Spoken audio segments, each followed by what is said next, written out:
మేడారం శ్రీ సమ్మక్క సారమ్మ జాతరకు సర్వం సిద్ధమైంది. ఈ నెల 28 నుంచి 31 వరకు జరగబోయే జాతరకు దాదాపు 3 కోట్ల మంది భక్తులు వస్తారని అంచనా ఉంది. ఇప్పటికే 50 లక్షల మంది భక్తులు అమ్మవార్లను దర్శించుకున్నట్టు అధికారులు వెల్లడించారు.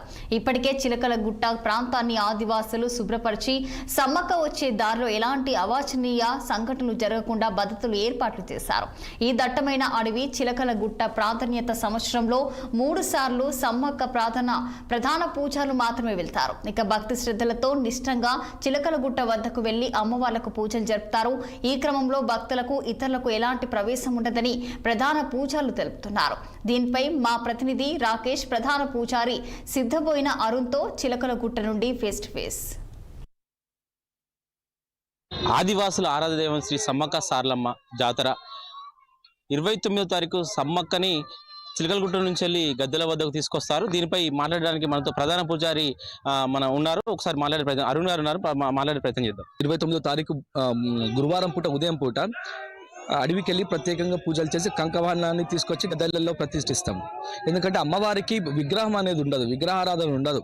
కంకవాహనాన్ని ప్రతీకంగా భావించి గద్దెలలో ప్రతిష్ఠించిన తర్వాత ఉదయం పూట ప్రతిష్ఠించిన తర్వాత సాయంత్రం పూట దాదాపు 6:30-7 గంటల ప్రాంతంలో చిలకలగట్టు నుంచి కుంకుమబర్ణి రూపంలో అమ్మవారిని తీసుకొచ్చి గద్దెలలో ప్రతిష్ఠించడం జరుగుతుంది.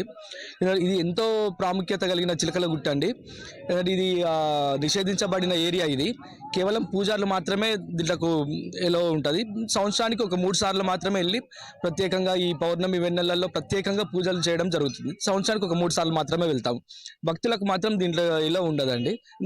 అంటే దీని ఒక పవిత్రతను మేము కాపాడతామండి. ఇక్కడ అసలు కంకవనము చిలకలగుట్ట వీటి ప్రాధాన్యత అసలు ఏంటి? అసలు సమ్మక్క వనదేవత కదా, దట్టమైన అడవి చిలకలగుట్ట అంటే నెమలనార చెట్టు కింద కుంకుమబర్ణి రూపంలో అమ్మవారు వెలిసింది కాబట్టి ఈ చిలకలగుట్ట. ఇంకోటి అంటే కంకవర్ణం అంటే అమ్మవారికి ప్రతీకంగా మేము భావిస్తాం అన్నట్టు. విగ్రహం అనేది ఉండదు కదా, కంకవర్ణ రూపంలోనే అమ్మవారిని దర్శించుకోవడం జరుగుతుందండి. ఇది ప్రధానంగా పూజారి చెప్పడం జరుగుతుంది. కంకవనం అనేది ఆదివాసుల ఆరాధ్య, అంటే కుంకుమ బరిలో దేవత ఉండడంతో కంకవనం అనేది ప్రధానంగా ఉన్నదని చెప్పేసి తెలుపుతున్నారు. ఇది మేడారం పరిస్థితి. ఆదివాసుల